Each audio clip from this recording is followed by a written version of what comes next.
Welcome to the channel. My name is Coach and I'm your go-to source for everything relating to NXT. And tonight was Halloween Havoc. And honestly, the pay-per-view was pretty underwhelming for what I had expected for it, at least. Depending how you went into this pay-per-view, I can see you either being very disappointed with how it turned out or very satisfied. In my case, I was not happy with what happened. I felt very underwhelmed, as I said, and I think we didn't do the pay-per-view justice. So let's look at the pay-per-view and see what happened on NXT Halloween Havoc. So the show opened with Oba Femi versus Tony D'Angelo for the NXT North American Championship. And I thought it was going to be a ladder match. Tables, ladders, and scares match. Sounds like a ladder match, right? But it wasn't. It was just a hardcore match. So I wasn't very into this. I don't like Tony D'Angelo won. And I don't like that we gave Oba Femi another clean loss. I think we should now move on, give Oba Femi something dominant. I understand he can't win every single match, that's not realistic. But I don't want Oba Femi to lose twice to the likes of Tony D'Angelo. I understand the family was there, they helped him win.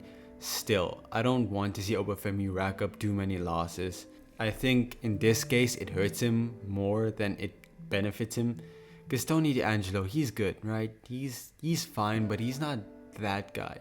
He's a mid-carder for life, and that's not a bad thing. You need those type of guys, but he should not be beating Oba Femi twice in a row, not at all. And normally I don't cover backstage segments on pay-per-views, but this one's note. Lexis King is still looking for someone to be in his corner for his upcoming match, and he's found William Regal.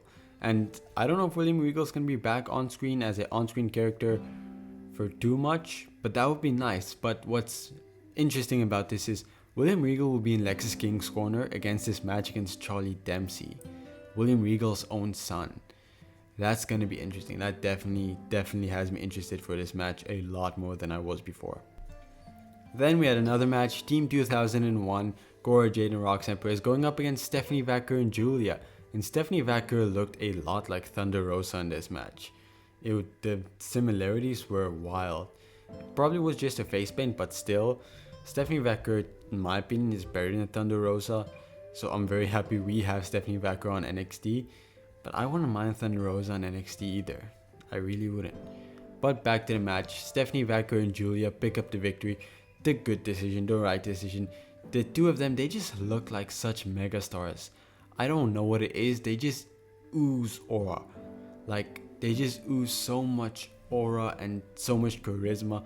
They're my favorite women's wrestlers right now. I just can't deny how awesome it is to see these girls. And having them win this match was the perfect decision. And we're probably going to lead to a triple threat match. Roxanne Perez versus Julia versus Stephanie Vaquer. I don't know where this is going. I'm just excited. I love everyone involved. The top of the women's division, just the entire women's division in NXT is so hot right now. After the match, Zarya finally made her first appearance, standing up in the rafters, looking down. Not the rafters, she was standing somewhere high, I don't know what you'd call it, and she was just looking over them. I'm excited to see how they incorporate her. We're gonna talk about her again later, but I'm excited. I love the presentation of her, and I'm really looking forward to see what they're doing with her. Then we had Andre Chase versus Ridge Holland in an ambulance match. Was an okay match, nothing too bad an eye to. Ridge Holland won, which is the perfect decision, but we get some more of Ridge Holland, which I'm not going to talk a lot about this match because I have a later segment in the video where I want to talk about Ridge Holland. But I'm happy he won this match, but if we're going into the direction I think we're going, we probably should have had Andre Chase won. Then we had Kalani Jordan defending her Women's North American Championship against Fatal Influence, and the match type is a Spinner's Choice match, and they decided that it would be a gauntlet match. Kalani Jordan has to go through all three of them, or until one of them beat her. And Kalani did pretty good. She got rid of Jasmine Inks pretty easily. Then took her a while with JC Jane, but at the end, she just couldn't get over Fallon Henley. And Fallon Henley is your new NXT Women's North American Champion. Now, I'm very happy for Fallon Henley. Honestly, I would have rather seen JC Jane get this, because JC Jane to me is the leader of this group. I get it, a lot of people think Fallon is, but I see JC Jane as the best wrestler in this group at the moment. Would have rather seen her get this singles title, but it is what it is. I don't think this should have happened at all. They don't feel like the right people to go over Kalani Jordan because she's had a pretty solid reign. It's nothing to write home about, but as a first champion, she's been pretty good. But I don't think this was the right decision. And after the match, Zarya appears again on the Go Home episode. She attacked Fatal Influence, and once again she is laying them out. That's why I said earlier I think she's going to be in the Women's North American Championship division. And if she's just going to go through all of Fatal Influence, that would be good. But I feel like there's so much direction we can go now with them, which is at least interesting. Because like I said, I don't think Fatal Influence were the right people to win this. But I will admit that there is a lot of different directions we can go into. Jasmine Inks could turn babyface and take this championship. Or Zarya can just run through them all, take the championship for herself. Or we can get someone from outside this feud, maybe like Lola Vice or Jada Parker, to take this belt. Maybe they hold on to the belt until Jordynne Grace comes to NXT and she takes it. A lot of different routes, and I think having them as heels hold this belt, especially this group, there's so many directions you could go in, and I'm honestly, now that I'm talking myself into it, I'm quite excited to see where this goes. And then in the main event, Trick Williams versus Ethan Page.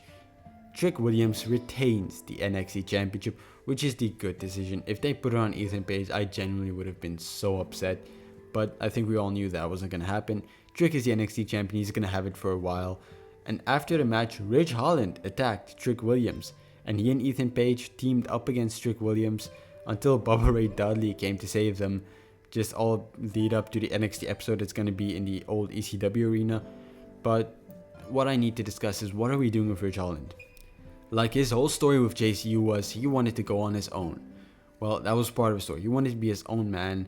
And now we're putting him with Ethan Page. It doesn't make sense for what we've been building towards. It makes sense for Ethan Page, his character, to have someone a big guy that has his back, that does his bidding. But for Ridge Holland, it just feels like it's character suicide for what we're doing with him.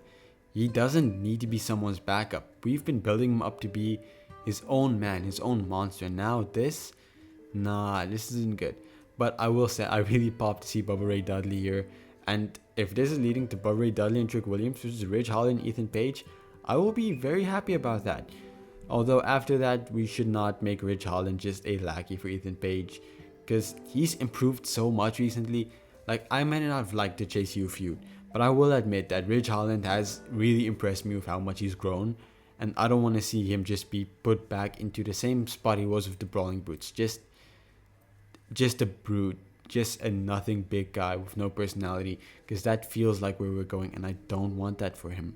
So now we've reached the end of the video, and as I do on the end of each of these videos, I give a show ranking, and tonight was a 7 out of 10. It was a bit better than Bound for Glory. At least it was a lot shorter with more matches that I cared about. But like I said, a lot of stuff didn't make that much sense to me, or I didn't like the direction we're going. That seems something common right now, but again, I'll give it chances. I've kind of talked myself into enjoying some of these stuff, so I'm not going to be too against it. I'm going to go into this with an open mind. But yeah, I don't think some of these decisions were the correct ones. So thank you for watching this video. Please leave a like, it helps the channel out a lot, and also subscribe and join this community. I'll talk to you in the comments if you decide to leave one, and I hope to see you again soon. I'm sending love from all around the world, and goodbye.